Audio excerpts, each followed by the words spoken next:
अल्लाह ताला के जलीलुल कद्र पैगंबर जनाबे हजरत नूह अलैहिस्सलाम, जिन्हें आदम सानी भी कहा जाता है, हजरत नूह अलैहिस्सलाम आपकी बारगाह में खातून आई, आकर कहने लगी हजरत मेरे लिए जरा दुआ कर दो, मेरे बेटे कम उम्र में इंतकाल कर जाते हैं, कम उम्र में दुनिया से रुखसत हो जाते हैं। हजरत नूह अलैहिस्सलाम ने फरमाया, ऐ खातून जरा ये बता तेरे बेटे कितने साल की उम्र पाते हैं, कितने साल में उनका इंतकाल हो जाता है। तो वो खातून कहने लगी हजरत कोई बेटा मेरा 200 साल में मर जाता है, कोई 150 साल में मर जाता है, कोई 100 साल में मर जाता है। कहती है दुआ कर दो, बड़ी छोटी छोटी उम्रों में चले जाते हैं। अल्लाह अल्लाह।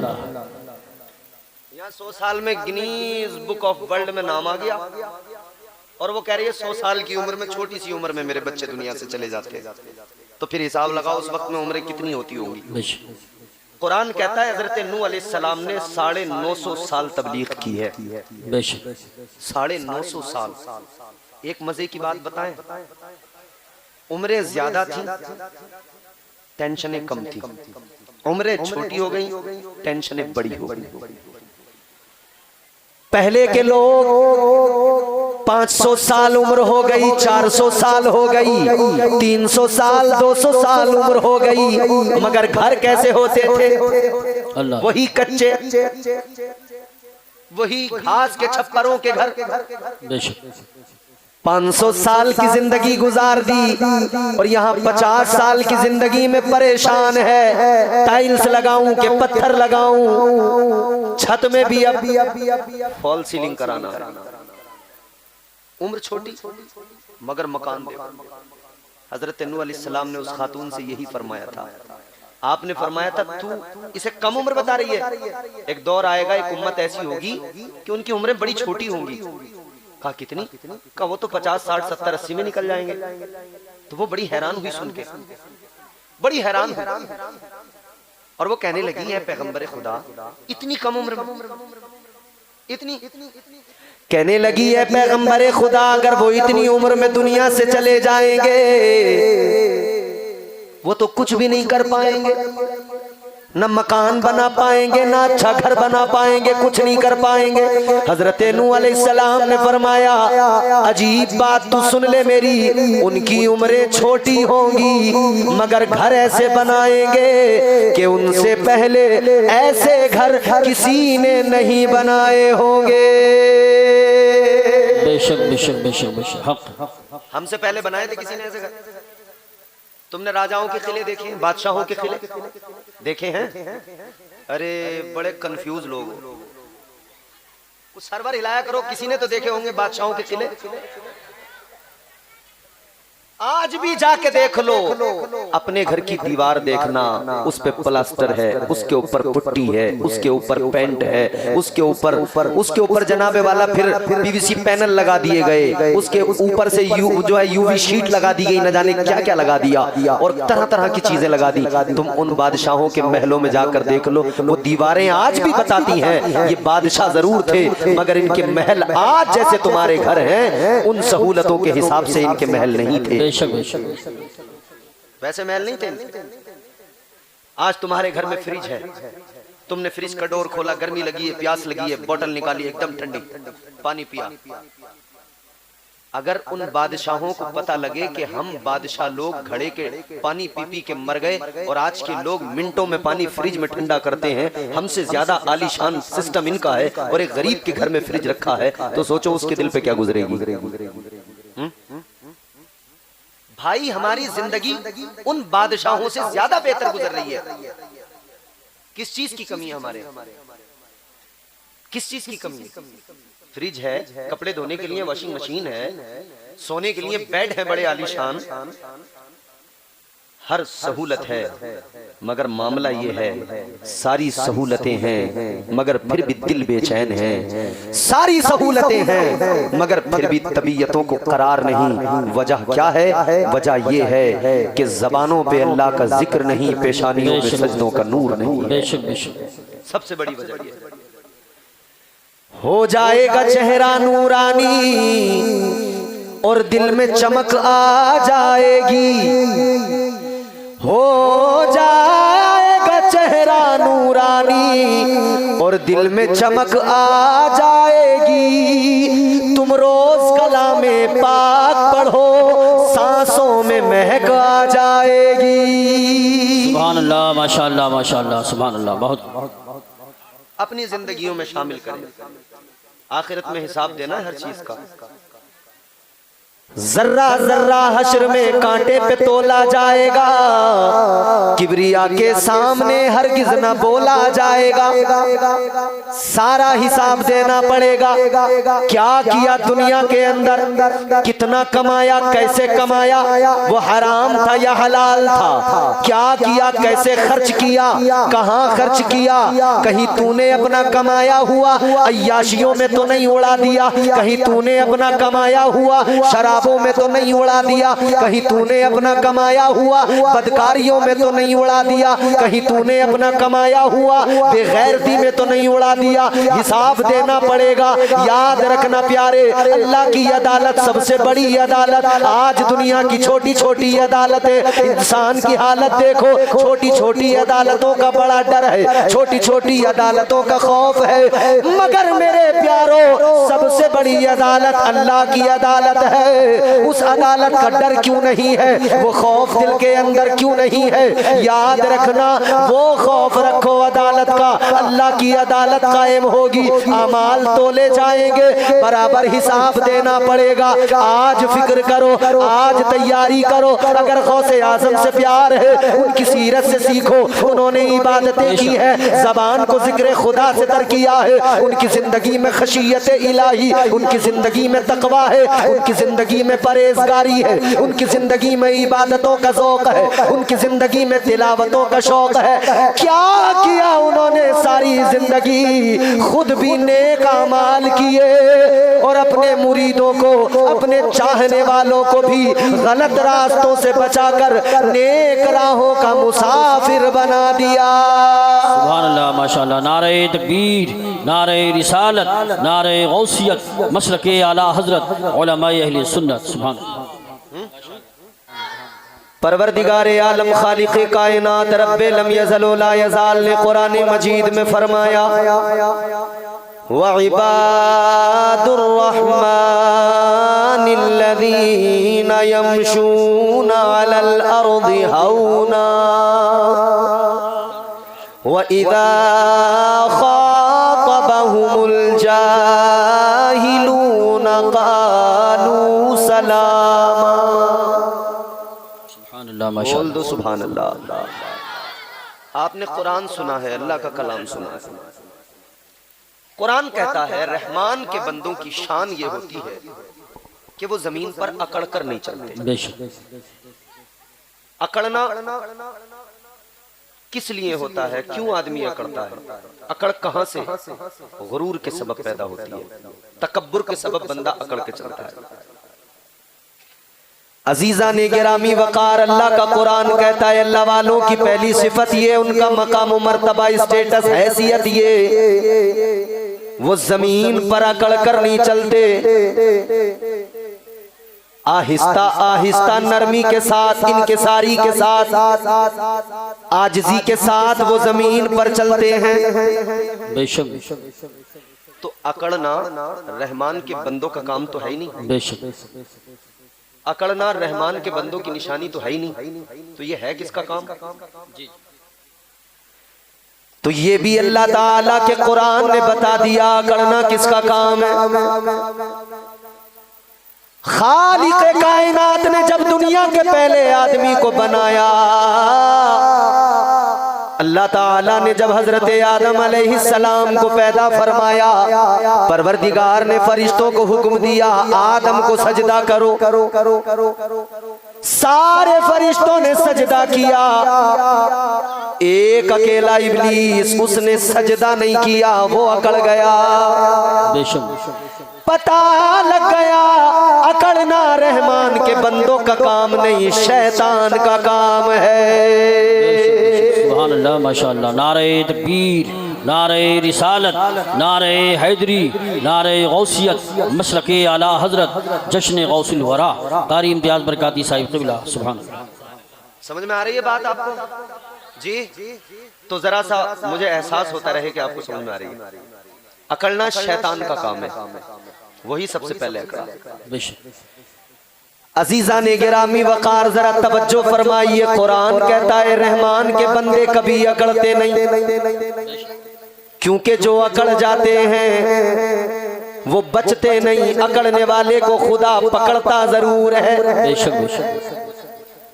जो अकड़ता है अल्लाह उसको पकड़ता है, और ऐसा पकड़ता है कि फिर वो छुड़ाए छूटता नहीं, किसी के बचाए बचता नहीं। बेशक।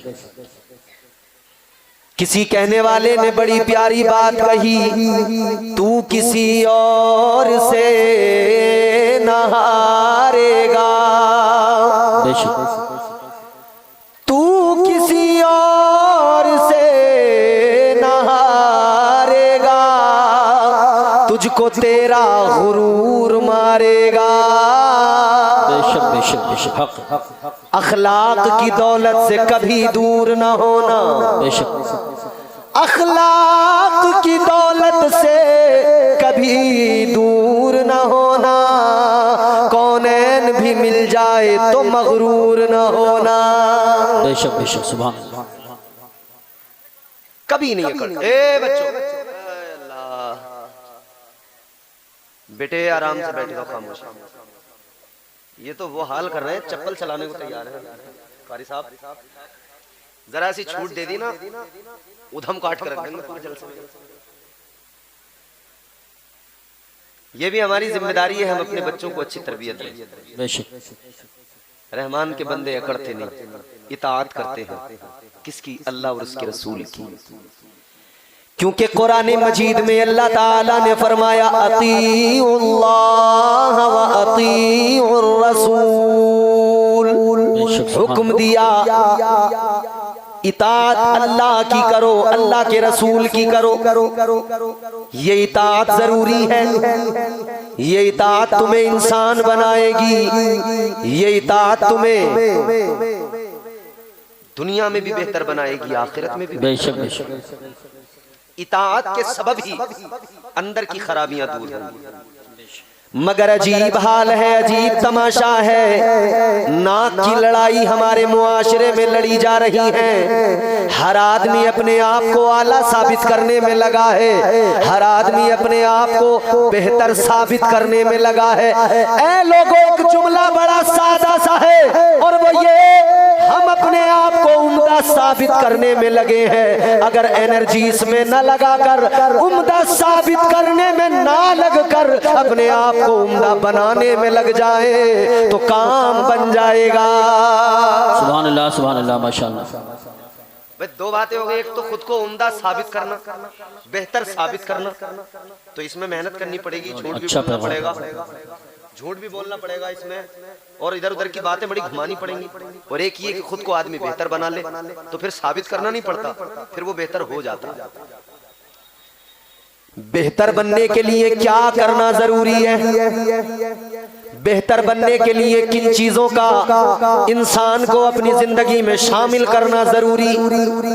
आइए आपको सूफिया की बारगाह में लेकर चलता हूँ, अल्लाह वालों की बारगाहों से पता लगेगा, बगदाद के ताजदार की बारगाह से पता लगेगा बेहतर कैसे बना जाए। ताजदार हिंदुस्तान सरकार अजमेर ख्वाजा मोइनुद्दीन चिश्ती की बारगाह से पता लगेगा बेहतर कैसे बना जाता है। हजरत ख्वाजा कुतुबुद्दीन की बारगाह में जाकर पता लगेगा बेहतर कैसे बना जाता है। महबूबे इलाही हजरत निजामुद्दीन की बारगाह में जाकर पता लगेगा बेहतर कैसे बना जाता है।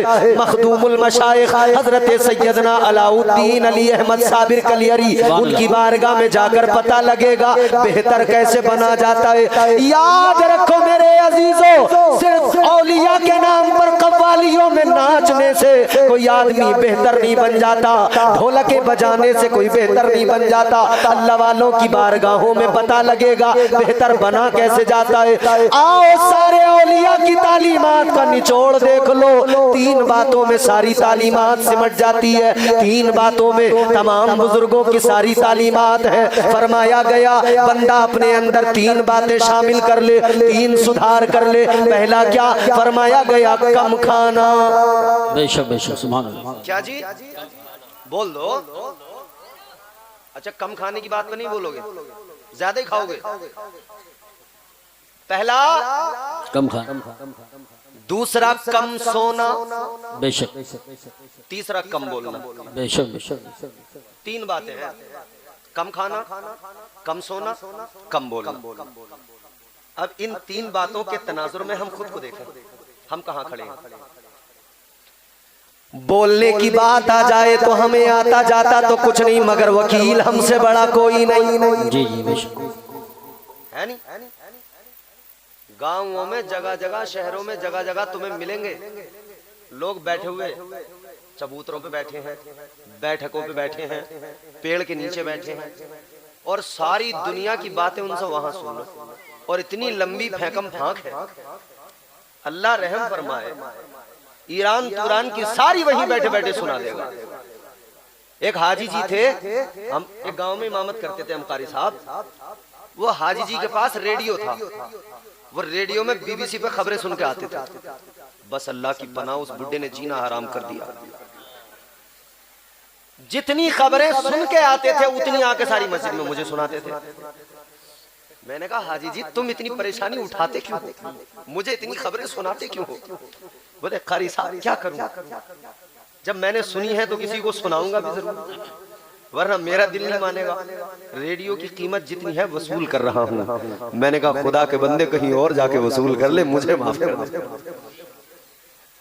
रात दिन हमारे यहाँ लोग बैठे हुए झूठ पे झूठ, झूठ पे झूठ, झूठ झूठ झूठ, बैठकों पे बैठ के देखो तो झूठ की महफिलें चल रही हैं। बड़ा बड़ा झूठा आदमी बैठा है और ऐसे झूठ बोल रहा है जैसे कि बिल्कुल सच बोल रहा है। और जो जितना बड़ा झूठा वो इतने ही गरजदार आवाज में कहता है मुझे झूठ से बहुत नफरत है। जी जी बेशक। अच्छा, झूठ से नफरत। झूठों ने झूठों से कहा है सच बोलो, सरकारी ऐलान हुआ है सच बोलो। और फिर भी अगर आपको लगे गांव के चौराहों पे, पेड़ों के नीचे, इधर उधर अगर असली झूठे नहीं मिले तो असली वाले झूठे अगर देखने हो तो गांव के प्रधान की बैठक पे पहुंच जाना। छट्टा छट्टा झूठे वहां मिलेंगे बैठे हुए। कई तो ऐसे जो प्रधान को भी गुमराह कर रहे हैं, प्रधान जी टेंशन मत लो बहुत बढ़िया माहौल है, और एक रात पहले अपने घर की मीटिंग करके वोट दूसरी जगह। ऐसे ऐसे झूठे होशियार रहने की जरूरत है। अजीजा ने गिरामी वकार जरा तवज्जो फरमाइए, खुद भी झूठ से बचिए, दूसरों को भी झूठ से बचाइए। झूठ बहुत बड़ी लानत है, झूठ चेहरों का हुस्न बिगाड़ देता है, झूठ इंसान की चेहरे पर नहूसत ला देता है, झूठ घरों की बरकतें खत्म कर देता है, झूठ इबादतों का लुत्फ खत्म कर देता है, झूठ दुआओं की तासीर खत्म कर देता है। बड़े नुकसानात हैं झूठ के। याद रखना झूठ से बचना जरूरी है, और जितना झूठ से बचना जरूरी उतना ही झूठों से बचना जरूरी। बेशक बेशक सुभान अल्लाह। भाई डॉक्टर जब इलाज करता है कैंसर का तो ऑपरेशन करके कैंसर तो निकाल देता, मगर फिर भी कीमो चढ़ाता है। कहता है इसके जितने भी सेल्स रह गए उनको भी जलाया जाएगा, मारा जाएगा, छोड़ेंगे नहीं।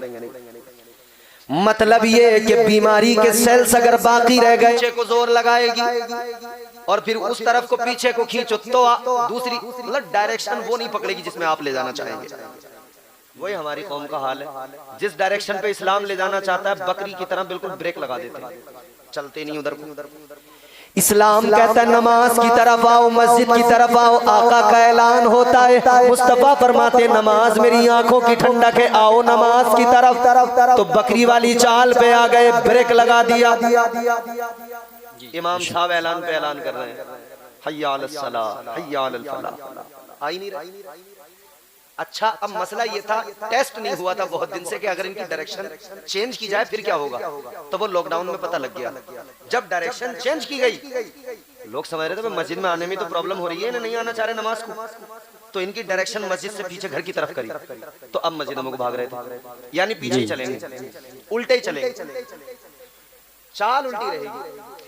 याद रखना मेरे अजीजों, वो तरीका अपनाओ जो बुजुर्गों का तरीका है। तो हमारे यहाँ ये उल्टा, हर मामले में उल्टा। रात अल्लाह ने आराम के लिए बनाई, तो रात में आंखें बंद नहीं करते, सोते नहीं। 12 बजना तो मामूली बात हो गया, वरना पहले लोग रात को 12 बजे एक नींद कंप्लीट करके उठते थे और फिर टाइम देखते थे, अरे आधी रात हो गई, 12 बज गए। और अब इतने से बच्चे, माएं परेशान है, सो नहीं रहा, इतने से नहीं सो रहे। क्यों नहीं सो रहे? क्योंकि घरों का माहौल वैसा बन गया। रात को नींद नहीं, दिन में आराम कर रहे हैं, उल्टे पड़े हैं। याद रखना अजीजों, अल्लाह ताला ने रात आराम के लिए बनाई, दिन काम के लिए बनाया। जो अल्लाह ने निजाम दिया, जो अल्लाह ने निजाम शमसी अता किया, निजाम कमरी अता किया, उसके मुताबिक जिंदगी लेकर चलो, फायदे में रहोगे। अजीजा ने गिरामी वकार, रात में आराम करोगे, सुबह को उठोगे, जिस्म में तवानाई होगी, जिस्म के अंदर चुस्ती होगी, जिस्म एकदम बराबर होगा, कोई बीमारी करीब नहीं आएगी। सुबह उठो, फज्र की नमाज के लिए मस्जिद में चले जाओ, इमाम की इक्तिदा में फज्र पढ़ लो, फज्र के बाद में निकलो, अपने रोजी रोजगार के लिए निकल जाओ, अपने काम के लिए निकल जाओ। खुदा की कसम ये सुबह का वक्त होता है, बंदा अपना रोजगार संभालता है, अल्लाह ताला उस पर निगाह रहमत डालता है, परवरदिगार उसकी कैफियत को देखता है। मेरा बंदा दिन होते ही मेरी इबादत करके अपने बच्चों की फिक्र में लग गया, अपने काम की फिक्र में लग गया, कारोबार की फिक्र में लग गया। याद रखो, जब ये अपने कारोबार में लगता है, अल्लाह ताला इसकी रोजी में बरकत अता फरमाता है। नारे तकबीर, नारे रिसालत, नारे हैदरी, नारे गौसियत, मसलके आला हजरत, फैजान आला हजरत, फैजान गौसे आजम कारी इम्तियाज बरकाती साहिब क़िबला, सुभान अल्लाह। मगर आज हमारी जिंदगी नेकियों से खाली है, बस हम तो मजे में दंग हैं, मजे में दंग। अभी भी देखो जलसे में बहुत सारे लोग मजे में दंग हैं, अपनी में लगे हुए हैं, अपनी मस्ती में। क्या जमाना आ गया, संजीदगी खतरे में है, खुदनुमाई का चलन है, सादगी खतरे में है। आ रही है समझ में? सुन ही नहीं रहे, समझ में कहां से आए? सुनोगे तब समझ में आएगी। जोर से बोलो सुभान अल्लाह। सुभान। जो तौर है दुनिया का उसी तौर से बोलो, बहरों का इलाका है जरा जोर से बोलो। सुभान अल्लाह। मुझे ऐसा लग रहा है मैं गूंगों में आ गया। इस गांव के प्रधान से मेरी दरखास्त है, इस गांव की वोटर लिस्ट मुझे दी जाए, मैं इनकी सबकी जीत चढ़ाऊंगा सिरसी के हजूम। ये बोलते नहीं है, बड़े शर्मीले लोग। अल्लाह आपको सलामत रखे, आमीन। जोर से बोलो सुभान अल्लाह। तो हालात ये हैं हमारे कि हम यहाँ मौत की फिक्र नहीं, बस उल्टा करने में लगे, उल्टा करने में लगे। कितना उल्टा किया, सिस्टम पूरा गड़बड़ा गया। रात को सोते नहीं, दिन में उठते नहीं, और फिर कारी इकरार से आके कह रहे हैं हाफिज जी काम में बिल्कुल भी समझ में नहीं आ रही, आप बरकती ना हो रही। हाफिज जी यारो कोई दुआ कर दो, काम न चल के दे रहा। रात में 3-3 घंटे तू मोबाइल में फिल्में देखेगा, फिर हाफिज जी तेरे लिए दुआ करेंगे तो क्या समझता है ऐसे ही काम हो जाएगा। अल्लाह को राजी कर, हाफिज जी राजी हो ना हो, अल्लाह राजी हो जाए। इकरार हाफिज जी दुआई कर सकते हैं, या कोई भी मौलाना कारी इंतजार हो, कोई भी दुआई तो कर सकते हैं। ऐसा तो है ना कि तुझे रोजी दे देंगे, रिस्क दे देंगे, राज़िक परवरदिगार है। ये बात सही है, उलमा से दुआ कराएं, ये बात सही है, इमामों से दुआ कराएं, ये बात दुरुस्त है, उलमा से मोहब्बत रखें। मगर ये भी जरूरी है खुद अपनी जिंदगी को बदलने की कोशिश करें। ये नहीं हो सकता आप पूरे दिन उल्टे सीधे काम करते जाएं, मस्जिद का इमाम दुआ पे दुआ करता जाए और उसी दुआ से काम बन जाए। ऐसा नहीं होने वाला। अपनी जिंदगियों को बदलने की जरूरत है। याद रखना, आराम जिंदगी में जो आता है एक ही तरीका है, फकत तरीका ये अल्लाह को राजी कर लो। जिंदगी में आसानियां उसके करम से आती है, जिंदगी में राहतें परवरदिगार के करम से आती है। अल्लाह को राजी कर लो। याद रख लो, जिसने रब को राजी कर लिया उसने सारे जग को राजी कर लिया। सुभान अल्लाह, माशाअल्लाह माशाअल्लाह, बहुत खूब, सुभान। ये बुजुर्गों की तालीम यही तो है, यही तो है। फकत ये नहीं कि मैं आपसे कहूँ जनाबे वाला कि कोई करामत आपको मैं सुना के चला जाऊँ, करामत में तुम वाह वाह सुभान अल्लाह, और सुबह को फिर अपना पैसे खर्च किए हैं। कम से कम इतना तो कर लो, इतना तो कम से कम कर लो। बहुत ज्यादा मैं ये तो नहीं कह रहा कि तुम आज की रात में वली बन के उठोगे यहाँ से, ना मेरे अंदर वो सलाहियत है और ना कौम में वो सलाहियत रही, तो ये तो नहीं हो सकता, मगर कम से कम इतना तो कर लो। अल्लाह के बंदो, कल से नमाज ही पढ़नी शुरू कर दो, कर दो, कर दो। जिसकी दाढ़ी नहीं है वो दाढ़ी रखने लगे, जो झूठ बोलता है वो झूठ ही छोड़ दे। कम से कम इतना तो आदमी करेगा ना।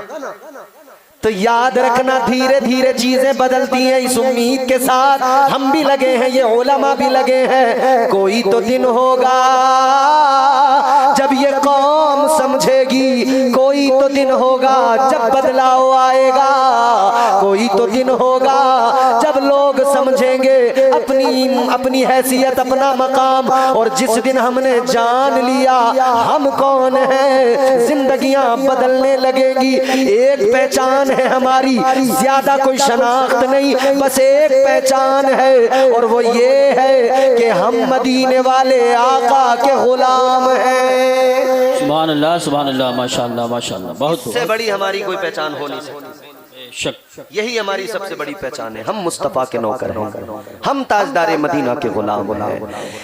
प्यार नबी से करने वाले, बोल दो सुभान अल्लाह सुभान अल्लाह। ये नई नई उम्र के गलों में बड़ी जान है, गालियां तो बड़ी जोर जोर से देते हो, गाने तो रास्तों में बड़ी जोर जोर से गाते हुए निकलते हो। अल्लाह का जिक्र करो, ज़बानें पाक होंगी, वजूद पाक होंगे। जोर से बोलो सुभान अल्लाह। प्यार नबी से करने वाले कल भी थे और आज भी हैं। प्यार नबी से करने वाले कल भी थे और आज भी हैं। प्यार नबी से करने वाले कल भी थे और आज भी हैं। उनके नाम पे मरने वाले, उनके नाम पे मरने वाले कल भी थे और आज भी हैं। माशाअल्लाह, नारे तकबीर, नारे रिसालत, नारे हैदरी, नारे गौसियत, मसलके आला हजरत कारी इम्तियाज बरकाती साहिब क़िबला। सुभान अल्लाह सुभान अल्लाह। उनके नाम पे मरने वाले कल भी थे और आज भी हैं। प्यार नबी से करने वाले कल भी थे और आज भी हैं। चाहे कोई मुश्किल आए, बेशक नाम मोहम्मद पढ़ पढ़ कर, बेशक चाहे जैसी मुश्किल आए, नाम मोहम्मद पढ़ पढ़ कर, चाहे जैसी मुश्किल आए, नाम मोहम्मद पढ़ पढ़ कर। दरिया पार उतरने वाले, दरिया पार उतरने वाले कल भी थे और आज भी हैं। दरिया पार उतरने वाले कल भी थे और आज भी हैं। उनके नाम पे मरने वाले कल भी थे और आज भी हैं कि नहीं है? सुभान है ना। अल्हम्दुलिल्लाह क़यामत तक रहेंगे हम, नबी के नाम पे मरते मिटते रहेंगे, हमेशा तैयार हैं। मगर मेरे अजीजों, मैं जो बात अर्ज कर रहा हूँ, हमारी हैसियत ये कि हम नबी के गुलाम हैं। बेशक बेशक। तो नबी के गुलाम के अंदर ये चीजें, ये खराबियां, ये तमाम बीमारियां, ये नबी के गुलाम में अच्छी नहीं लगती। ये नबी के आशिक का शेवा नहीं। इस्लाम ने एक दायरा दिया, लिमिटेशंस दी हैं, उस दायरे के हिसाब से जिंदगी गुजारो, उस दायरे के हिसाब से अपनी जिंदगी। बात को जल्दी समेटता हूँ और आखिरी बातें अर्ज करके गुफ्तगू को खत्म कर रहा हूँ। अब जरा मेरी ये आखिरी बातें जहन में महफूज कर लें। मैंने कहा था ना 3 बातें, एक तो कम बोलना, कम सोना, और एक कम खाना। क्या जी बोलो, क्या? कम खाना। हमारी कौम कम खाने को तैयार नहीं है। इसी चक्कर में ये बोल नहीं रहे कारी साहब, मसला ये है, हमारी कौम की हालत ये है, कम खाने को तैयार नहीं है। हर मौके पे खाना चाहिए, हर मौके पे दावत चाहिए। देखो, बच्चा पैदा हो तब दावत, बर्थडे आ जाए तब दावत, शादी हो तब दावत, है नहीं, वलीमा हो तब दावत, मंगनी हो तब दावत। अच्छा जी, कोई दुनिया में आए तब दावत, कोई दुनिया से जाए तब दावत, 40वां हो तब दावत, बरसी हो तब दावत। दावत ना हो तो फातिहा में न जाएं, दावत ना हो तो 40वें में शरीक ना हो, दावत ना हो तो किसी के लिए दुआ ना करें, दावत ना हो तो किसी की शादी में शरीक ना हो, दावत ना हो तो किसी काम में न जाएं। मतलब हर जगह दावत, जहाँ खाना वहाँ हम, जहाँ खाना वहाँ हम, जहाँ खाना नहीं वहाँ हम नहीं। जी जी। क्या हमारी कौम ने अपनी हालत खराब कर ली? खाना ही खाना, खाना ही खाना, खाना ही खाना। जब देखो खाना, सुबह को खाना, दोपहर को खाना, रात को खाना, फिर रात में अलग अलग जगहों पे जाके अलग अलग टेस्ट, वो भी खाना। और शादी में खाना, पहले सादा खाना, अब रंग बिरंगी खाना, अब खड़े होके खाना, रंग बिरंगी खाना। अब कंपटीशन हो गया, किसका ज्यादा खाना, किसका महंगा खाना, किसका अच्छा खाना, किसका ज्यादा आइटम वाला खाना, किसका रंग बिरंगी खाना। है नहीं खाना ही खाना, हर तरफ खाना खाना। पूरी जिंदगी खाने खाने में लगा दी। अगर ये जिंदगी पढ़ने में लगाई होती, कुछ सीखने में लगाई होती तो दिमाग में इल्म होता। खाने में लगाई तो बस पेट बढ़ाए और कुछ नहीं किया। इल्म हासिल करने में लगाते तो पेट न बढ़ता, दिमाग बढ़ता, इल्म बढ़ता। बेशक बेशक। सुभान। तो खाने खाने में फिर क्या हुआ? एजुकेशन में पीछे, तालीम में पीछे, समझ रहे हो साहब, डेवलपमेंट कोई नहीं। हालात ये है, आप चले जाओ अपनी आबादियों के अंदर जाके देखो, इलिटरेट लोग हैं। हालत ये है, हमारे अंदर अच्छे डॉक्टर नहीं, अच्छे टीचर नहीं, अच्छे वकील नहीं, अच्छे स्कूल नहीं, हमारे हॉस्पिटल नहीं, हमारे पास कॉलेज नहीं। क्या है हमारे पास? बस खाना है, खाना है, खाना है, फिर एक दिन मर जाना है। जब तक जिंदा है खाना है, फिर एक दिन मर जाना है। याद रखना अजीजाने गिरामी वकार, बुजुर्गों की तालीम ये है, कम खाओ। मेरे वालिदे गिरामी दुनिया से चले गए, अल्लाह जन्नत नसीब करे। वो कहते थे, बेटा, मुझसे कई बार कहते थे, बेटा कम खाना और गम खाना इंसान को कामयाब करता है। बेशक बेशक। सुभान अल्लाह, सुभान अल्लाह। कम खाना और गम खाना इंसान को कामयाब करता है, उसकी जिंदगी में इनकलाब लाता है। ज्यादा खाया तो सांस भी ठीक नहीं चलते, खा तो लिया भर भर के, ठूस ठूस के। शादी में गए थे, पहले चंगेजी खाया, फिर फ्राई खा ली, फिर जो है नहारी खा ली, फिर ये फिर वो, भरते गए, परत पे परत लगाते गए, जमाते गए, भरते गए।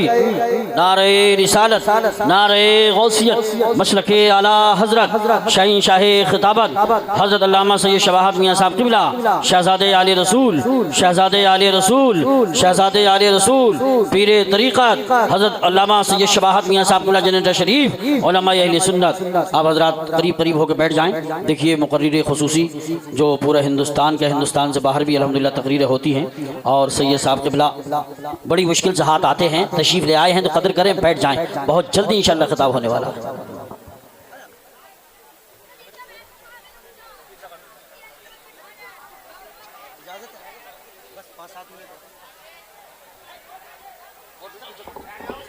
जल्दी बैठे आप हजरात। जल्दी बैठिए और बाअदब रहिए, मुअद्दब रहिए। आपके गांव में देखिए आपकी खुशनसीबी, औलादे रसूल, गुले गुलजारे सयादत, पैकरे खुलूसो मोहब्बत हजरते सैयद शबाहत मियाँ साहिब क़िबला मद्दज़िल्लहुन नूरानी, अल्हम्दुलिल्लाह पूरे मुल्क में हजरत का खिताब होता है और फख्र किया करो। देखिए एक मिनट, जो सैयद हजरात हमारे सादात किराम जनरल शरीफ से आए हैं वो स्टेज पर आ जाएं। हजरत सैयद परवेज़ मियाँ साहब, सैयद नावेद मियाँ साहब, सैयद मुबश्शिर मियाँ और जो भी सादात किराम स्टेज पर आए, आइए आप स्टेज पर तशरीफ़ लाएँ स्टेज पे। बहुत सारे लोग जनरल शरीफ से आए हैं, तो जो सादात किराम हैं उनमें से वो स्टेज पर तशरीफ़ लाएँ। जी अब ज़रा हजरत के चेहरे का आप दीदार करते रहिए, ज़ियारत करते रहिए और मेरी बातें बस जल्दी ख़त्म होने वाली हैं। मोहब्बत के साथ सुनिए और ज़ोर से कहिए सुभान अल्लाह। तो मैं क्या अर्ज़ कर रहा था, हम खाते बहुत हैं, रंग बिरंगी खाने के चक्कर में मामला खराब कर लिया, समझ रहे हो? याद रखो मेरे अजीजों, तालीमात बुजुर्गों की क्या है, कम खाना, कम सोना, कम बोलना, पल्ले बांध लो, आज से अमल करना शुरू कर दो, जिंदगियां इंशाअल्लाह आसान होंगी, बेहतर बनती जाएंगी जिंदगियां, दुश्वारियां खत्म होती जाएंगी। मगर मसला ये बात खाने तक नहीं रहती, खाने के साथ साथ जितना खाते हैं उतना फेंक भी देते हैं, बिगाड़ भी देते हैं। शादियों में देखा नहीं है, टेबलों के नीचे पूरी पूरी आधी आधी रोटियां पड़ी रहती हैं, कितनी बोटियां पड़ी रहती हैं। रोटी जरा सी ठंडी हुई, टेबल के नीचे फेंक दिया, अरे यार गरम रोटी लेके आओ तंदूर से, अब गरम रोटी आ रही है साहब। सालन जरा सा ठंडा हुआ, अरे यार प्याले में जो सालन रह गया इसमें मजा नहीं आ रहा, बोटी निकाली फेंकी नीचे, अब दूसरा कर रहे हैं। रिस्क बर्बाद करने वालों, तुमने इसकी कदर नहीं की, तुम कदर नहीं कर रहे। क्या तुमने कभी सोचा है कितने लोग ऐसे हैं जो होटलों के आगे खड़े होकर आने जाने वालों के आगे हाथ फैलाकर, झोली फैला के कहते हैं खुदा के लिए हम भूखों पर तरस खाओ, हमें एक वक्त का खाना खिला दो। तुमने अपने टेबलों के नीचे खाना फेंक के बर्बाद कर दिया और कितने लोग एक एक लुक़मे को तरस रहे हैं। कद्र करो रिस्क की, अल्लाह राज़िक है, दे रहा है तो शुक्र अदा करो और अकड़ने की जरूरत नहीं, आजिज़ी से खाते रहो। वरना याद रखना जिस दिन उसने रिस्क देना बंद कर दिया फिर कोई पुरसाने हाल नहीं होगा, समझ रहे हो? राज़िक अल्लाह है, रिस्क की कद्र करो। ये जो आजकल औरतें हमारे यहाँ घरों में कर रही हैं, जांच ही नहीं है, कभी ज्यादा पका लिया कभी कम पका लिया, फेंक दिया, सब्जी ज्यादा पका ली फेंक दी। ये बड़ा मसला है, रिस्क की बहुत बेकदरी, कितनी बेकदरी हो रही है, अल्लाह खैर फरमाए। याद रखना कारी यूसुफ साहब ने आपको शेर सुनाया था, सुबह मगरूर को वो शाम भी कर देता है, शोहरतें छीन के गुमनाम भी कर देता है। वक्त से आँख मिलाने की हिमाकत न करो, वक्त इंसान को नीलाम भी कर देता है। वक्त की कदर करो, जो रोजी अल्लाह दे रहा है उसकी कदर करो। दिए से लोग कभी तूफान से ताकत छीन लेता है, वो जालिम बादशाहों से हुकूमत छीन लेता है। बहुत ही सादगी से तुम गुजारो जिंदगी अपनी, हवा में उड़ने वालों से। आशिक़े सादिक़ ने पैर लगा दिया, लेकिन जहां पैर लगाया वहीं अंदर एक और आशिक है, एक और आशिक़े सादिक़ है। अंदर कौन सा आशिक है? इधर सिद्दीक़ अकबर है तो अंदर एक बिल है और बिल के अंदर एक सांप है, वो बरसों से इंतजार कर रहा है। हजरत मूसा के जमाने का सांप है। हजरत मूसा के जमाने में उस सांप को खबर मिली थी कि एक अल्लाह का आखिरी रसूल आएगा, ऐसा प्यारा रसूल आएगा, वो आएगा जिसके सदक़े में अल्लाह ने जमीन को बनाया है, वो आएगा जिसके सदक़े में अल्लाह ने आसमान को बनाया है, वो आएगा जिसके सदक़े में सूरज को रोशनी मिली है, वो आएगा जिसके सदक़े में चांद सितारों को ये रोशनी और जगमगाहट मिली है, वो आएगा जिसकी वजह से कायनात को रंगीनियां अता की गई,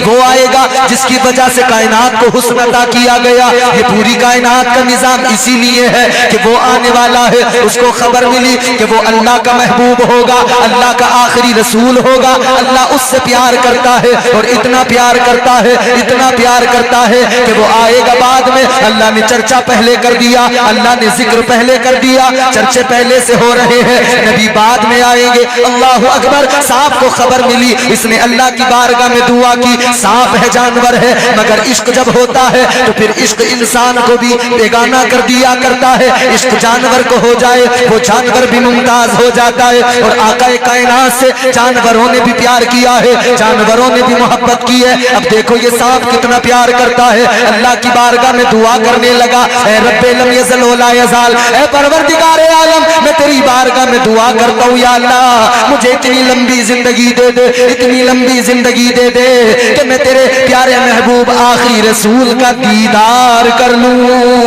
सुभान अल्लाह, सुभान अल्लाह, बेशक सुभान अल्लाह। दुआ मांगी मौला कि मुझे इतनी लंबी जिंदगी दे कि मैं आखिरी पैगंबर का दीदार करूं। इश्क अगर सच्चा होना, इश्क अगर अपनी मंजिलों को तय करके अपनी उस मंजिल पे पहुंच जाए कि जब इश्क को महराज होती है तो फिर क्या मामलात होते हैं। सांप जानवर, इसने दुआ मांगी, अल्लाह जिंदगी इतनी दे कि तेरे महबूब का दीदार कर सकूं, उनकी जियारत कर सकूं। अल्लाह ताला ने उम्र लंबी अता फरमाई। इस सांप को खबर मिली मूसा अलैहिस्सलाम के जमाने का सांप है। इसे खबर मिली कि वो आखिरी रसूल, वो अल्लाह का महबूब जब हिजरत करेंगे, मक्के को छोड़कर मदीना जाएंगे तो रास्ते में गार के अंदर आराम करेंगे, गारे सोर में जलवगर होंगे। तो इसने अपना ठिकाना गार में बना लिया, इंतजार करता रहा कब आएंगे, कब मैं दीदार करूंगा, कब आएंगे, कब उनकी जलवागरी होगी, कब मेरी आंखों को दीदार की ठंडक मिलेगी। अल्लाह अकबर। गौर करो, ये गार के अंदर इंतजार में है कब आका आएंगे। लेकिन जब इंतजार की घड़ियां खत्म हुई, जब इंतजार मुकम्मल हुआ, जब पूरा वक्त गुजर गया, बरसों का इंतजार है, सैकड़ों बरसों का इंतजार है, इतने इंतजार के बाद में वो घड़ी आई है कि महबूब का दीदार करना है। वो घड़ी आ गई है कि अब जियारत के लम्हात आ गए। लेकिन सांप जैसे ही आगे बढ़ा, सांप ने निकल कर दीदार करना चाहा तो देखा कि सिद्दीक़ अकबर का पैर मौजूद है, निकलने का कोई रास्ता नहीं है। सांप इस फिक्र में है निकलूं किस तरह से, सांप इस फिक्र में है आका की जियारत कैसे करूं, सांप इस फिक्र में है कि आका का दीदार कैसे करूं। और सिद्दीक़ अकबर इस फिक्र में है कि आका को कोई तकलीफ न पहुंच जाए। जी बेशक सुभान अल्लाह। दोनों आशिक जी, दोनों का प्यार अपनी नौयत का प्यार है। इधर वो दीदार की तड़प में निकलने के लिए बेकरार है, इधर ये हिफाजत की वजह से, हिफाजत की वजह से हुजूर को ईजा न पहुंचे, तकलीफ न पहुंचे, इसलिए पूरी तरह से तैनात है, चौकन्ने हैं, पैर लगा हुआ है। सांप ने आकर पैर पर जरा सा अपना मुंह लगाया कि शायद ये हटा लें अपना पैर। सांप ने पैर पर मुंह लगाया कि हटा लेंगे तो मैं बाहर निकलूंगा। ये भी आशिक, वो भी आशिक। क्या बात है। सिद्दीक़ अकबर का इश्क ये कि पैर हटाने को तैयार नहीं, और सांप का इश्क ये कि वो निकलने को बेकरार है। सांप ने आखिरकार मजबूर होकर, जब रास्ता नहीं मिला, जब कोई तरीका नहीं बन पड़ा, तो सांप ने सिद्दीक़ अकबर के पैर में डस लिया। जब पैर में डसा, जहर फैला, तो दर्द की वजह से सिद्दीक़ अकबर की आंख में आंसू आया। आंसू का कतरा मोती बन के टपका रुखसारे मुस्तफा पर। रुखसारे मुस्तफा ने जब उसकी ठंडक महसूस की, आंखें खोली, आका ने फरमाया अबू बकर क्या मामला है।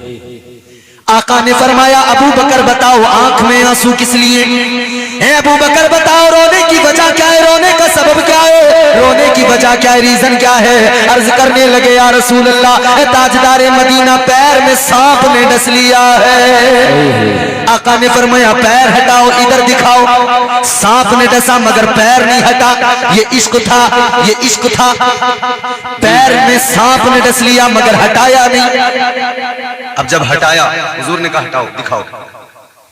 ताजदारे मदीना ने पैर को देखा, मुस्तफा जाने रहमत ने जहां पर काटा था, सांप ने डसा था, आका ने अपना लुआबे दहन अपना थूक लिया, हजरत सिद्दीक अकबर के पैर पे लगा दिया। लुआबे मुस्तफा की बरकत ये अल्लाह तबारक व तआला का करम हुआ, सांप के जहर का असर खत्म हो गया, सिद्दीक अकबर जहर से महफूज हो गए। अल्लाह अकबर, इधर आप जहर से महफूज हुए, उधर सांप भी निकल के आया, सांप की भी आंखों में आंसू है, आका की जियारत भी कर रहा है। आका की जियारत करते हुए सांप ने आका की बारगाह में रोके कहा, या रसूल अल्लाह, गलती की मुआफी, आका मुझे मुआफ कर दीजिए, ए ताजदारे मदीना मेरी गलती को मुआफ कर दीजिए। सांप ने रोके कहा था, या रसूल अल्लाह, मैं जानता हूं अबू बकर आपके आशिक है, मैं जानता हूं अबू बकर आपसे बड़ी मोहब्बत करते हैं, मैं जानता हूं अबू बकर का आपका रिश्ता क्या है, लेकिन या रसूल अल्लाह, मैं भी सैकड़ों बरस से इंतजार में था, आप आएंगे दीदार करूंगा। या रसूल अल्लाह, मेरा भी इश्क सच्चा है,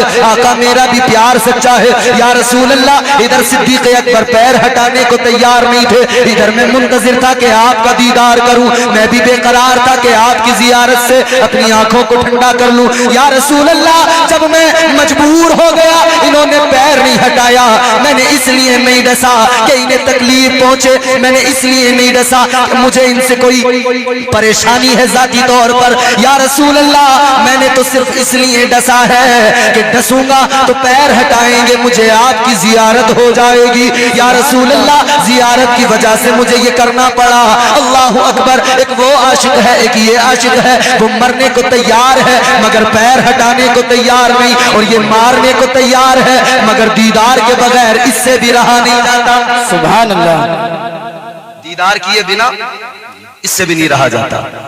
हुजूर ने उसकी गलती को भी माफ किया और हुजूर ने दोनों का इश्क देखा, मरने को वो भी तैयार है इश्क में।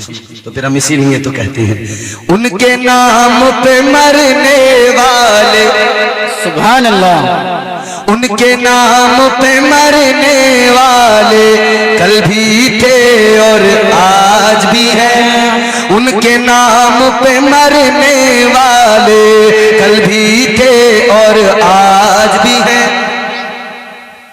और चाहे जैसा तूफान आए, उनकी निस्बत के सदके, सुभान अल्लाह, चाहे जैसा तूफान आए, उनकी निस्बत के सदके दरिया पार उतरने वाले, दरिया पार उतरने वाले कल भी थे और आज भी हैं। नारे रिसालत, सरकार क़यामत, दरिया पार उतरने वाले कल भी थे और आज भी। बोलो है कि नहीं? जी। अच्छा चलो, मैं आपको बात जहां पहुंचानी है वहां पहुंचाऊंगा, लेकिन मैंने जहां से शुरू कर दिया मैं उसी ज़िम्न में एक और बात आपको बताता हूं। इश्क क्या है? मोहब्बत। मोहब्बत किसको कहते हैं? प्यार क्या होता है? एक आशिक, एक अल्लाह के वली। मदारिस में एक दुआ पढ़ी जाती है, तू मेरा खालिक व मालिक है, मैं बंदा तेरा, जर्रे जर्रे से आया जलवे ज़ेबा तेरा। बच्चे पढ़ते हैं, एक अल्लाह वाले का कलाम है, हजरत मौलाना अकरमुल हक अलैहि रहमा, उनका कलाम है। जब उनसे किसी ने पूछा इश्क क्या होता है, मोहब्बत क्या होती है, तो उन्होंने इसको बड़ा आसान करके समझाया, और ये बड़ा दुश्वार भी नजर आएगा। बड़ा प्यारा आपने उसकी फसाहत व बलागत, बड़े फसाहत व बलागत के साथ में बयान किया। क्या क्या उन्होंने इश्क को? इश्क हुजूर आए, हुजूर ने पहले अपना किरदार पेश किया। 40 साल मेरे मुस्तफा की उम्र के तमाम अहले मक्का, अहले अरब के सामने नमूने के तौर पर थे, और उन्होंने ऐसा काम किया कि 40 साल जिंदगी हुजूर की देखकर अहले मक्का इस दर्जा मुतासिर हुए कि खुद झूठे थे मगर मेरे नबी को सच्चा मानते थे। इतने मुतासिर थे कि हुजूर को सादिकुल वादुल अमीन कहते थे। गौर फरमाए जरा, जिंदगी मेरे आका की देखें, हुजूर को सादिकुल वादुल अमीन कहते थे।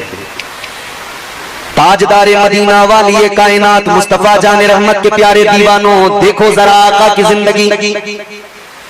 40 साल तक मेरे आका कमजोरों की मदद करते रहे, गरीबों को सीने से लगाते रहे, बेवाओं के सरों पर चादरे रहमत डालते रहे। 40 साल जिंदगी आका की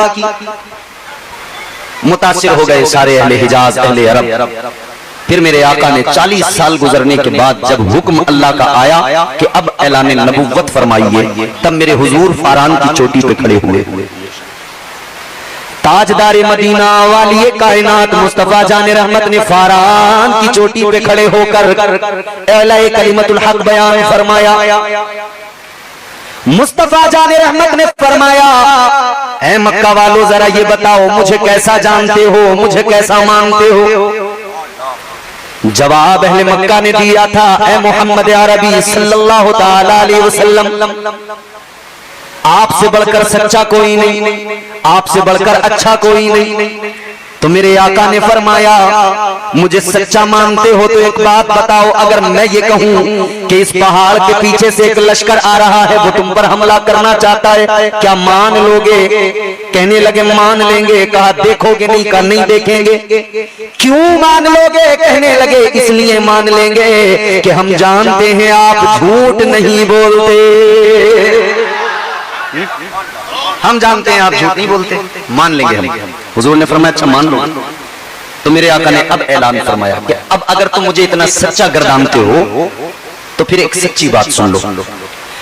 मुस्तफा जाने रहमत ने अब ऐलान फरमाया, या अय्युहन नास क़ूलू ला इलाहा इल्लल्लाह।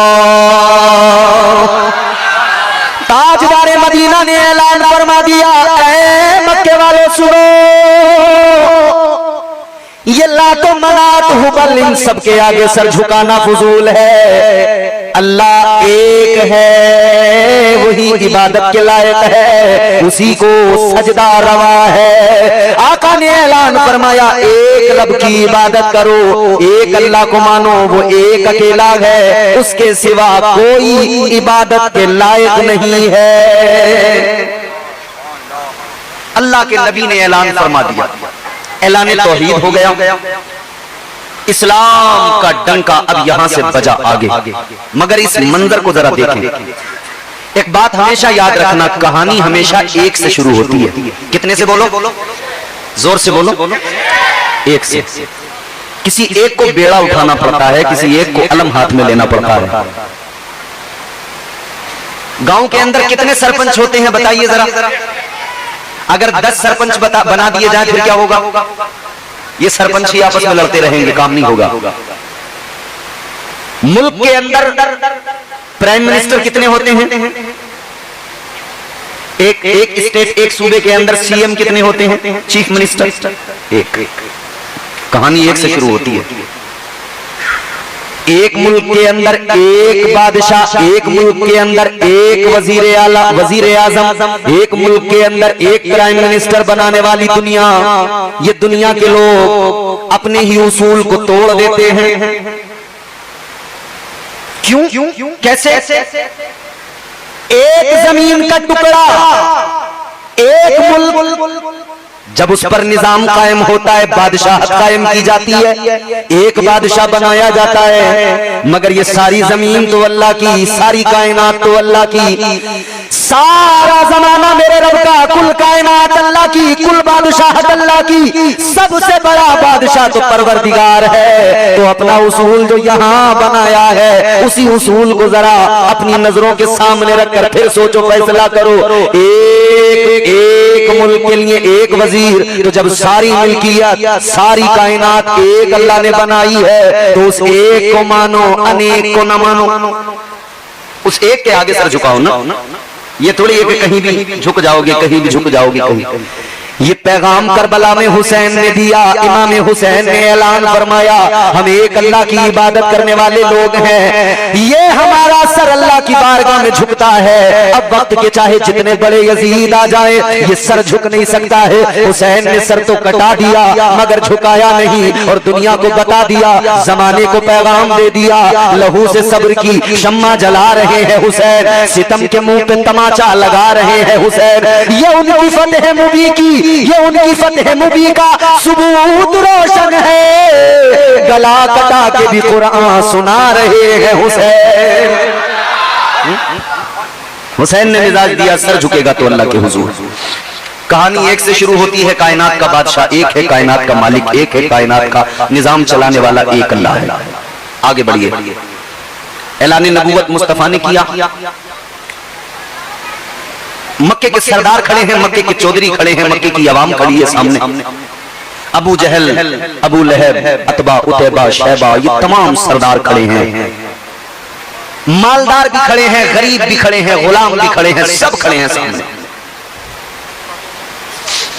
आप लोग कुर्सियां लेकर थोड़ा आगे आ जाइए ताकि पीछे वाले लोगों को आसानी हो जाए। बारिश का मौसम है ना, तो सबको इसी के नीचे बैठना है। और कर लो आगे, कोई फर्क नहीं। खाली जगह मत छोड़िए, ये बीच की जगह जो है इसमें भी डाल लो कुर्सी। आ जाइए। दुरूद शरीफ पढ़िए। बाबा ज़िबन सल्ली अला सय्यदिना मौलाना मुहम्मद मुबारक सल्लल्लाहु अलैहि वसल्लम अलैहि या रसूलल्लाह सल्लल्लाहु तआला अलैहि व अला आलिहि वसल्लम। अब सब आप बैठ जाइए सुकून से, इत्मीनान से, और जरा मोहब्बत के साथ एक मर्तबा कहिए सुभान अल्लाह, और जोरदार आवाज में कहिए सुभान अल्लाह। अल्लाह ताला ने सबको हाथ दिए हैं, हाथ दो दिए हैं अल्लाह ने। एक मर्तबा अपने हाथ उठा के फिर अल्लाह की पाकी का ऐलान करो, जोर से बोलो, हाथ उठा के सुभान अल्लाह। देखो याद रखना, हाथ उठाने पर भी कभी शर्माना नहीं, कभी झिझकना नहीं।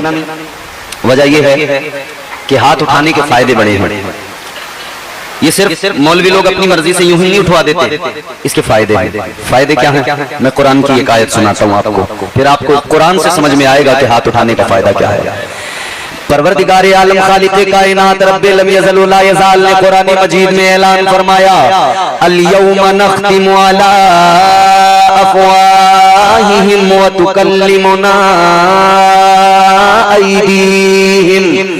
परवरदिगार आलम ने ऐलान फरमाया, कुरान कहता है लोगों, एक दिन ऐसा आने वाला है जब अल्लाह की अदालत कायम होगी, सारे अव्वलीन आखिरीन सब जमा हो जाएंगे। कुरान कहता है पहले तो तुम्हारी जबानें बोलेंगी, फिर जबानों को बंद किया जाएगा, मुंह बंद होंगे। फिर उसके बाद में कुरान मजीद में अल्लाह ने फरमाया जबानें बंद हो जाएंगी, फिर उसके बाद में तुम्हारे हाथ गवाही देंगे, हाथ गवाही देंगे, हाथ बताएंगे इन हाथों से क्या क्या किया। अगर शराब पी हाथ कहेंगे, या अल्लाह ये इन हाथों से गिलास शराब से भरे हुए उठाता था, शराब के जाम उठाता था। अगर जुआ खेला, पत्ते खेले, हाथ गवाही देंगे, मौला ये पत्ते खेलता था। अगर इन हाथों से किसी को मारा, किसी पर जुल्म किया, हाथ गवाही देंगे, या अल्लाह ये जालिम था।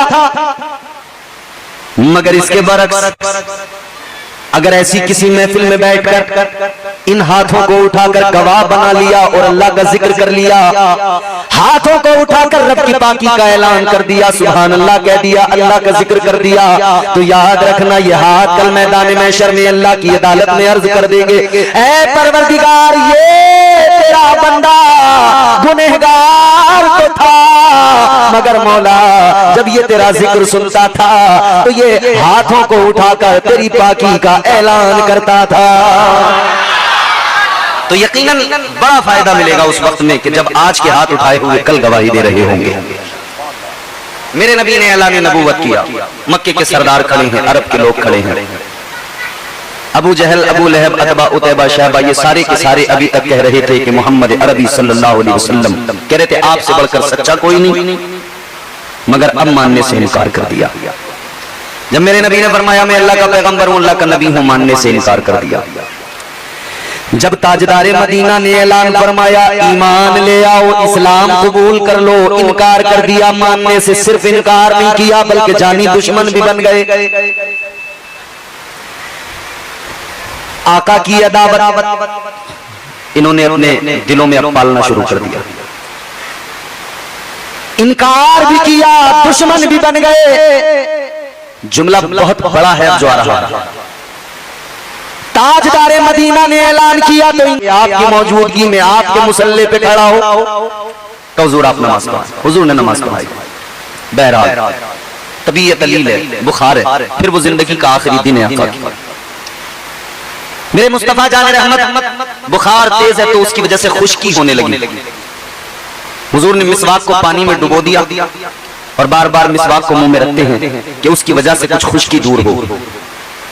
अपने मुंह पर अपने सर पर पानी छिड़कते हैं। बिलाखिर वो वक्त भी आ गया कि दरवाजे मुस्तफा पर मौत का फरिश्ता आके खड़ा हो गया और इजाजत तलब करने लगा। एक अकेली जात मेरे मुस्तफा जाने रहमत की है जिनके दरे दौलत पे आकर मौत का फरिश्ता इजाजत मांग रहा है। मौत का फरिश्ता कभी किसी से इजाजत नहीं मांगता। कोई बड़े से बड़ा अमीर क्यों ना हो, कितनी बड़ा चौधरी क्यों ना हो, मौत का फरिश्ता कभी किसी से इजाजत नहीं लेता। आता है, अपना काम करता है, चला जाता है और उसको किसी का अफसोस भी नहीं होता, किसी के लिए रहम भी नहीं आता, क्योंकि अल्लाह के हुक्म पर अमल करता है। बस मलकुल मौत। याद रहे अजीजाने गिरामी उल कद्र, मौत का फरिश्ता ये भी नहीं देखता कि इसके बच्चे यतीम हो जाएंगे, ये भी नहीं देखता कि इसकी बीवी बेवा हो जाएगी। बस मौत के फरिश्ते को अपना काम करना है। मगर ये दरे मुस्तफा है, ये बारगाह मुस्तफा है, अदब लाजमी है। फरिश्तों ने अदब करके दुनिया को बता दिया। आज के बेअदब लोगों के मुंह पर तमाचा है, तो याद रख ले मौत का फरिश्ता भी बाअदब खड़े होकर इजाजत मांग रहा है। और तुम कैसे बेअदब हो गए, तुम्हें मुस्तफा जाने रहमत का अदब नहीं है। अल्लाह अकबर कबीरा। बुलबुले सिदरा आ गए, तायरे सिदरा आ गए, अपने बालों पर समेटे हुए, अदब का मुरक्का बने हुए। बुलबुले सिदरा आका की बारगाह में अर्ज गुजार हुए, या रसूल अल्लाह मलकुल मौत आया है। आका इजाजत तलब करता है। मेरे मुस्तफा ने फरमाया बुला लो। अल्लाह अल्लाह गौर फरमाइए, मौत का फरिश्ता आगे आया। मेरे आका ने फरमाया ए मलकुल मौत चलो अपना काम कर लो, तुम भी अल्लाह के हुक्म से आए हो। अल्लाह अकबर कबीरा। अब जरा ये बातें दिल के कानों से सुनना और ये बातें दिल पे असर करेंगी। जरा तवज्जो से सुन लेना अजीजों। मुस्तफा जाने रहमत ताजदार मदीना ने फरमाया ए मलकुल मौत अपना काम करो। मलकुल मौत ने अपना काम शुरू किया, रूह निकालना शुरू किया, रूह कब्ज करना शुरू किया। मेरे मुस्तफा जाने रहमत ने फरमाया ऐ मलकुल मौत तकलीफ हो रही है। अल्लाह अकबर, तकलीफ। ताजदार मदीना ने फरमाया मलकुल मौत तकलीफ हो रही है। मौत का फरिश्ता दस्त बस्ता अर्ज करता है आका आपको तो कोई तकलीफ नहीं दी जा रही। हुजूर ने फरमाया अच्छा तो फिर ये बताओ तकलीफ कितनी दी जाती है। मलकुल मौत अर्ज करने लगे आका मौत के वक्त में तो बड़ी तकलीफ होती है। जब जिस्म से रूह को निकाला जाता है झटके बड़े लगते हैं, जिस्म से खींचा जाता है, रूह को नाक तक लाया जाता है, नाक से निकाला जाता है।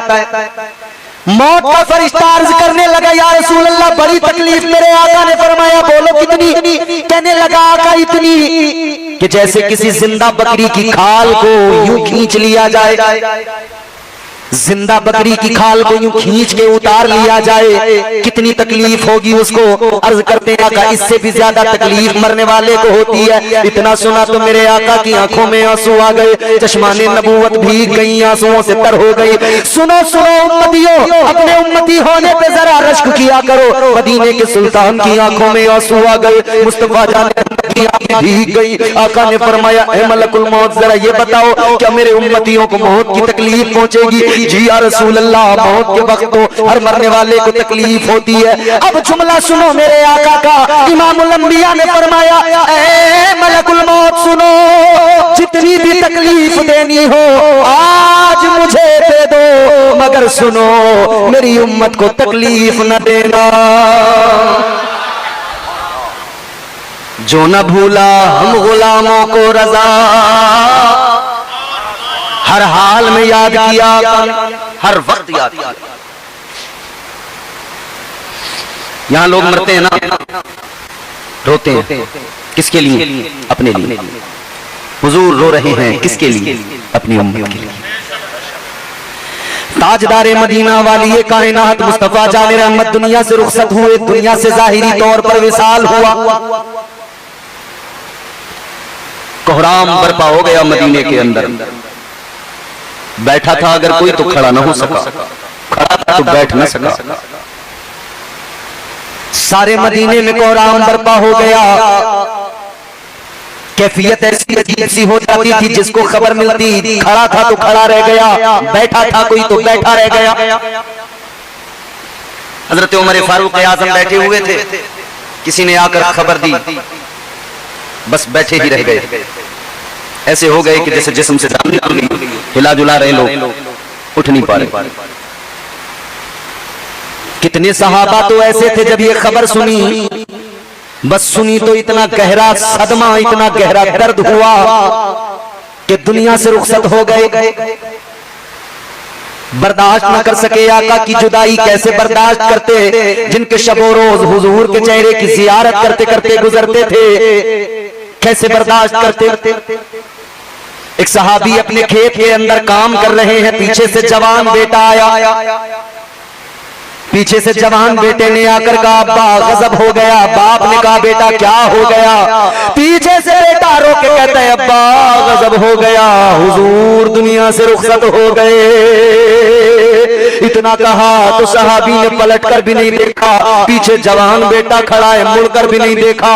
इतना सुना तो बस हाथ अल्लाह की बारगाह में उठाए और अर्ज गुजार हुए, मौला ऐ परवरदिगार, इन आंखों ने आका के जमाल को देखा है, इन आंखों ने आका के चेहरे वद्दुहा को देखा है, ऐ मौला इन आंखों ने हुजूर को देखा है। और परवरदिगारा अब हुजूर तो दुनिया से जाहिरी तौर पर रुखसत हो गए, आका को देखने के बाद में अब ये आंखें कुछ और देखना नहीं चाहती है। ऐ मौला अब इन आंखों की जरूरत ही खत्म हो गई, इन आंखों का काम ही बाकी, क्योंकि इन आंखों से जब ताजदारे मदीना नजर नहीं आएंगे, ऐ मौला इन आंखों का काम ही क्या है। अर्ज करने लगे मौला अब इन आंखों की जरूरत नहीं है, मौला इन आंखों का नूर छीन ले।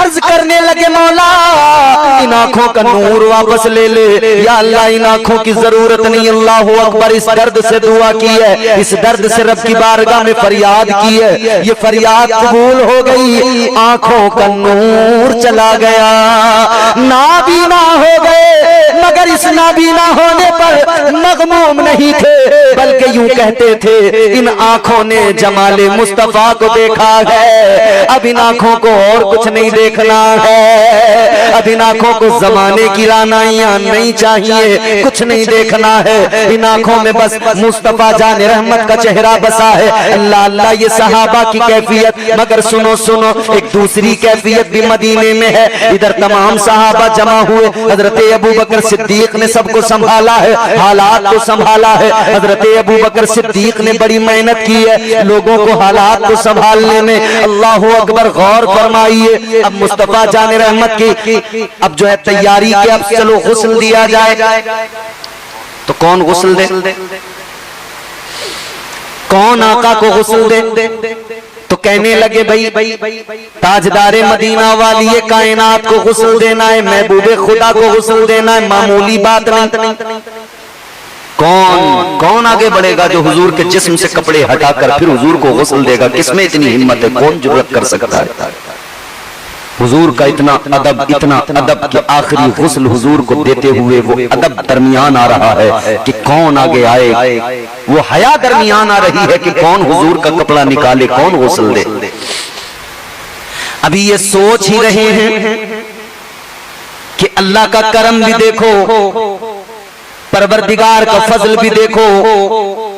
उसको सोचने वाले जितने मौजूद थे, अल्लाह की जानिब से उनको हल्का सा खुमार, नींद का ऊंग जिसे बोलते हैं, ऊंग आई, हल्का सा खुमार आया, आंखें जरा बंद हुई और फिर जब वो ऊंग खत्म हुई, आंखें खुली तो देखा कि मुस्तफा जान रहमत को गुस्ल भी दिया जा चुका है, कफन भी पहनाया जा चुका है।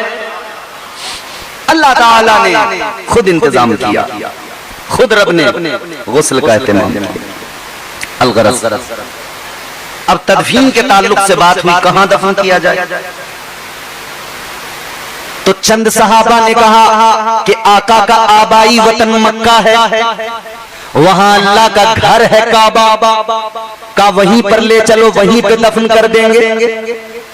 मगर कुछ लोगों ने कहा कि वहां नहीं, ये काम करो, बैतुल मुकद्दस ले चलो, मस्जिद अक़सा, वहां बड़े अंबिया, बहुत सारे अंबिया की कुबूर हैं, अंबिया अलैहिमुस्सलाम की कब्रें हैं, वहां पर दफन करेंगे। दो ग्रुप हुए, मगर फिर तीसरा ग्रुप उन्होंने कहा कि भाई देखो सुनो, हुजूर को यहीं दफन किया जाए। कहने लगे कि अंबिया अलैहिमुस्सलाम को वहीं दफन किया जाता है जहां पर वो अपनी जिंदगी गुजार रहे होते हैं। तो फिर हुजूर तो उसी हुजरे के अंदर, वही हुजूर का हुजरा जो आज मेरे आका का गुंबद जहां बना हुआ है, जहां रोजा है मेरे हुजूर का, वो वही जगह है हुजरे आयशा जिसे कहते हैं।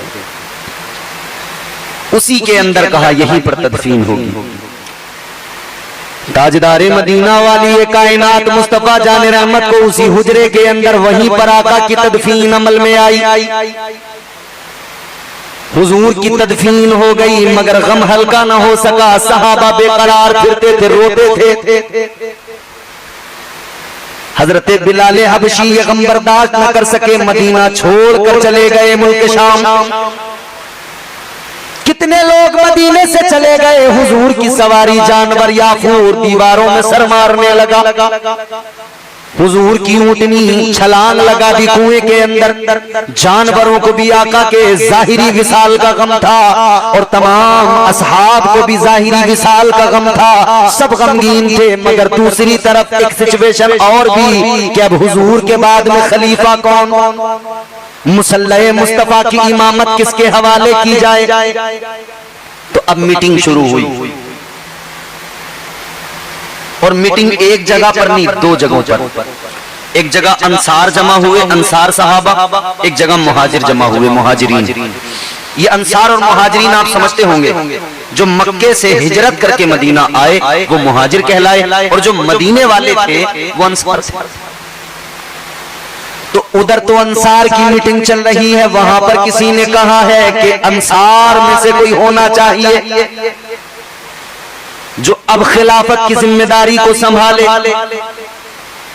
और उनकी बात किसी हद तक दुरुस्त भी थी, क्योंकि इन्होंने अपनी जमीन दी थी, अपने घर दिए थे, अपने माल दिए थे, सहाबा को अपना भाई बनाया था, मुहाजिरीन को, मुहाजिर सहाबा को अपना भाई बनाकर अपने साथ रखा था। सारी कुर्बानियां थी इनकी भी। मगर हजरत उमर फारूक आजम रजी अल्लाह ताला अन्हु ने सबको जमा किया एक जगह पर, और फिर आपने ऐलान फरमाया, लोगों अंसार और मुहाजिर में न बटो, बल्कि ये सोचो कि हुजूर के बाद में किसी ऐसे शख्स का इंतखाब किया जाए जिसे हुजूर ने अपनी जिंदगी में बेइंतहा अपने पास रखा हो, बेइंतहा अजीज रखा हो और बेइंतहा पसंद किया हो, जिसका हुजूर से गहरा ताल्लुक हो, जो हुजूर का हर हाल में, हर वक्त में हुजूर का साथी, हमराही, हुजूर का मददगार और हुजूर का महबूब बन के रहा हो। ऐसे शख्स को खलीफा बना दिया जाए। तो फिर सारे अंसार ने कहा ठीक है, बिल्कुल ऐसा ही किया जाए। तो अब मेरे अजीजों, फिर सब ने मशवरा करके एक शख्सियत को चुना, और जिसको चुना उसी का नाम है हजरत अबू बकर सिद्दीक। सारे सहाबा ने चुन लिया, बैअत कर ली। अब बाज लोगों का दिमाग खराब होता है, वो कहते हैं कि दमादम मस्त कलंदर अली का पहला नंबर। चंद हमारे मुआशरे में ऐसे लोग मिलेंगे जो राफिजियों से बड़े इंस्पायर हो गए हैं। याद रखना, अपने दीन, अपने मजहब, अपने मसलक को पहचानो और समझो। तुम उन लोगों से इंस्पायर हो रहे हो, मुतासिर हो रहे हो कि जिन लोगों का दीन ईमान क्या है आप सोच सकते हैं, कुरान को मुकम्मल नहीं मानते, वो मोमिन हो सकते हैं। हुजूर की हदीसों का इनकार करते हैं, वो भला मोमिन हो सकते हैं। और एक बात और सुनिए, जितनी अहादीस मतलब की होती हैं उनको तो जमाने को सुनाएंगे भी, सुनेंगे भी, वाह वाह भी कहेंगे, सुभान अल्लाह भी कहेंगे, और बाकी अहादीस का इनकार कर देंगे। जितनी कुरान की आयत अहले बैत की शान में है उनको तो दुनिया को सुनाएंगे, मगर बाकी कुरान पे कहेंगे नहीं नहीं, कुरान मुकम्मल नहीं है। अल्लाह अक्ल सलीम अता फरमाए। तो ये कह रहे हैं कि साहब अली का पहला नंबर। इन जाहिलों से कोई पूछे क्या मुस्तफा ने अपनी जिंदगी में कभी ये कहा था कि मेरे बाद में अली का पहला नंबर? नहीं कहा ना। हाल बत्ता ये बात हुजूर की जिंदगी में पाई जाती है कि मेरे मुस्तफा ने अपनी मौजूदगी में, अपनी जिंदगी में अपना मुसल्ला हजरत अबू बकर सिद्दीक के सुपुर्द किया था। हजरत अबू बकर सिद्दीक रज़ी अल्लाह ताला अन्हु कौन? अबू बकर वो पहला वफादार, पहला सहाबी, नबी ने जिसे हर कदम पर दुआ दी। वो अफजल बशर बादस अंबिया है, वो जाने सदाकत, वो जाने वफा है। फरिश्ते उसी की अदाओं पे आशिक, उसी की नमाजों दुआओं पे आशिक। वो नबियों से कमतर, इमामों से आला, मोहम्मद से हरदम वफा करने वाला, बशर की शराफत का मैयार ठहरा, सदाकत का ऊंचा वो मीनार ठहरा। वो चलता हुआ एक बाबे हरम था कि जिस पर हमेशा नबी का करम था। झुकाते थे नजरें उमर जिसके आगे, खड़े हो के शामों सहर जिसके आगे। वही सानिय सनैन का है मुखातिब, उसी के लिए है बड़े सब मरातिब। वो कितना बड़ा है खुदा जानता है, वो कैसे बना है खुदा जानता है। नाराए नाराए हर सारी नबी जन्नती, नाराए जिसने शहीद आज़म। तो आइंदा कभी कोई कहे ना अली का पहला नंबर, तो उसको समझाना कि मौला अली की अजमतें, उनकी फजीलतें बहुत हैं। हुजूर ने उनको बरजस्ता हाथ पकड़ के और यूं हाथ उठा के ऐलान किया था, मन कुन तो मौला हो फहाजा अलीयुन मौला। आका ने फरमाया था जिस जिसका मैं मौला उसका अली मौला। मगर मुस्तफा जान रहमत ने अली को इज्जतें तो अता फरमाई, मगर हुजूर ने कभी ये नहीं फरमाया कि अली का पहला नंबर है और मेरे बाद में अली को सब पर फजीलत हासिल है। ये कभी मेरे आका ने नहीं फरमाया। हजरत अबू बकर सिद्दीक का दौरे खिलाफत 2 साल कुछ महीने, तकरीबन 2.5 साल का ये दौरे खिलाफत है। हालात क्या थे? हालात देखें, एक तरफ मुसैलमा कज़्ज़ाब का फितना है जो झूठा नबूवत का दावेदार था। एक तरफ मुनकिरीन ज़कात का फितना है कि जिन्होंने ज़कात देने से इनकार कर दिया था, मुंह मोड़ लिया था, और उनमें कई कितने मुर्तद हो गए थे। और इधर तो ये तमाम फितने थे। एक चीज यहां काबिल गौर है, हजरत अबू बकर सिद्दीक रज़ी अल्लाह ताला अन्हु का इश्क भी समझने की कोशिश करें, हुजूर से मोहब्बत भी समझने की कोशिश करें। मेरे हुजूर ने अपनी हयात ज़ाहिरी में एक 10,000 सहाबा का लश्कर तैयार किया और उसको किसी महाज पर आका भेज रहे थे। गालिबन हजरत जैद, हजरत उसामा बिन जैद गालिबन उस लश्कर के सिपहसालार थे। उनको हुजूर ने कहा तुम जाओ। अब ये लश्कर गया था, रास्ते में ही खबर मिल गई कि हुजूर दुनिया से रुखसत हो गए, तो ये वापस आ गए।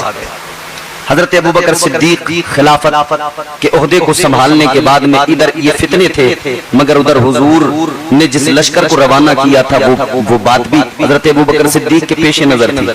तो हजरत अबू बकर सिद्दीक ने 10,000 सहाबा का लश्कर वही सिपहसालार फरमाया चलो आपको वहीं जाना है जहां हुजूर ने भेजा था।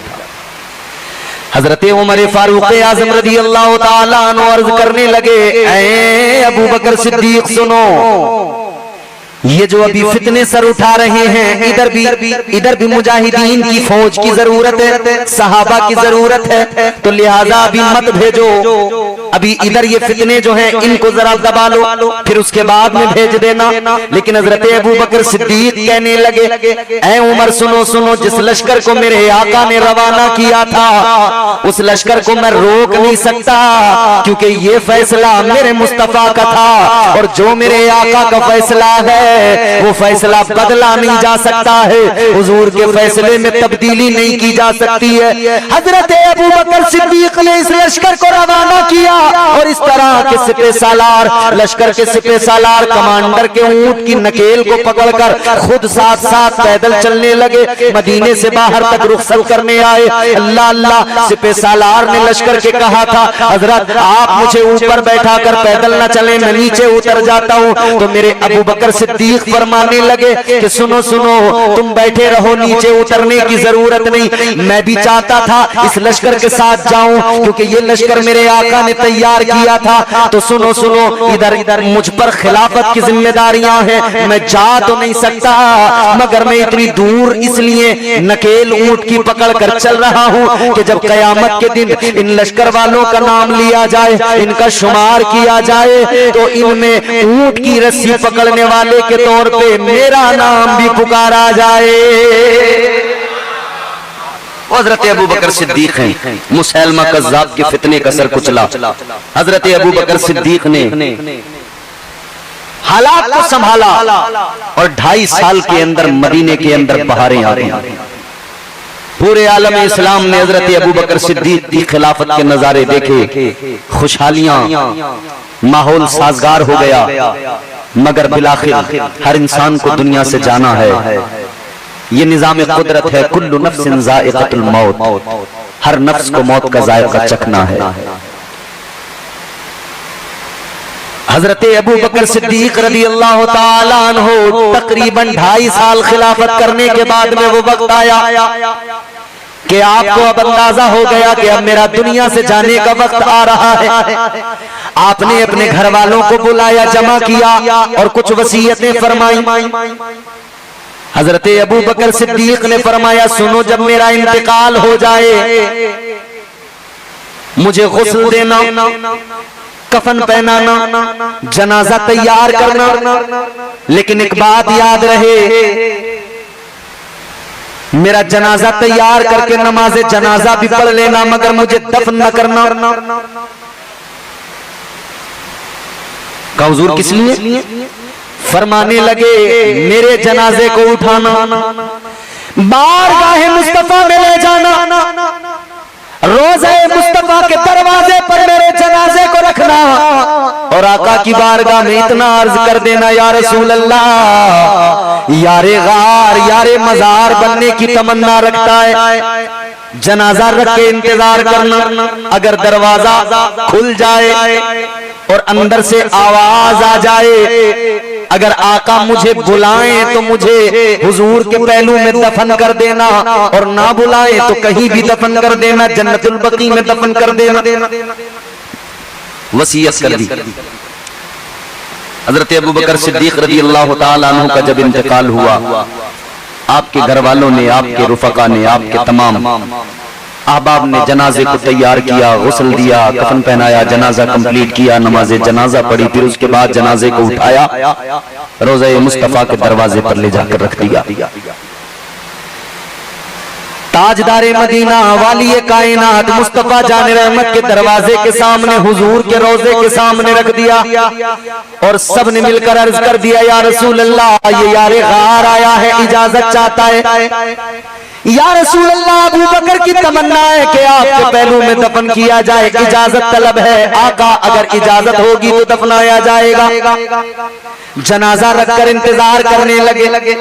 असहाबे मुस्तफा मौजूद हैं, तमाम के तमाम मुंतजिर हैं, क्या होगा, जवाब आएगा या नहीं आएगा, कंफ्यूज भी है कुछ लोग। मगर तारीख बताती है, ये अल्फाज तारीख के माथे का झूमर बने हुए हैं। जनाजा जनाबे अबू बकर सिद्दीक का रखा हुआ है, इंतजार किया जा रहा है, और फिर क्या देखा, रोज़े मुस्तफा का दरवाजा खुला, अंदर से आवाज आई, अंदर से मेरे आका की आवाज सहाबा ने पहचानी। सहाबा उस आवाज को पहचानते थे। आवाज आई, अदखिलुल हबीब इलल हबीब। अंदर से आवाज आई, हबीब को हबीब के पास ले आओ। इजाजत मुस्तफा ने अदा फरमाई, मेरे पहलू में ले आओ, मेरे करीब ले आओ। अब क्या था, सबके चेहरे खिल गए। हजरत अबू बकर सिद्दीक का जनाजा उठाया, अंदर लेकर गए, हुजूर के पहलू में कब्र बनाई गई। हजरत सिद्दीक अकबर को दफन कर दिया। अल्लाह अकबर कबीरा, क्या शान है अबू बकर सिद्दीक की। अल्लाह अल्लाह, ये यारे गार भी हैं, यारे मजार भी हैं। ये सिद्दीक अकबर रदी अल्लाह ताला अन्हु, इनके विसाल के बाद में बाहमी मशावरत के साथ फिर खलीफा चुना गया हजरत उमर फारूक आजम रदी अल्लाह ताला अन्हु। हजरत उमर फारूक आजम रदी अल्लाह ताला अन्हु की खिलाफत का जमाना तकरीबन 10 साल का जमाना। 10 साल हजरत उमर फारूक आजम ने खिलाफत का ओहदा संभाला। और ये 10 साल कैसे थे? अल्लाह अकबर। सिर्फ 2.5 साल के अंदर, सिर्फ 2.5 साल, कितने? 2.5 साल के अंदर मदीने का मंजर, मदीने का नक्शा बदल गया।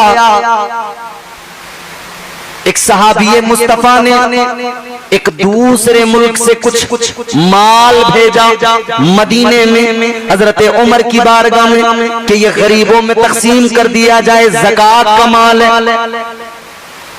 मिस्र के गवर्नर ने भेजा था, मगर जब वो माल आया हजरत उमर फारूक आजम की बारगाह में, हजरत उमर फारूक आजम ने उस सारे माल को वापस कर दिया, लौटा दिया और फरमाया कि इस माल को वहीं गरीबों में तकसीम करो, क्योंकि अब मदीने में कोई भी गरीब नहीं है। अब मदीने में सब ज़कात देने वाले हैं, लेने वाला कोई नहीं है। ये नक्शा बदल गया।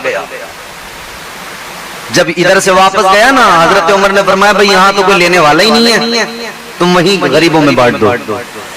तो उन्होंने फिर उधर से वो माल रवाना किया और ये उधर से जवाब भेजा।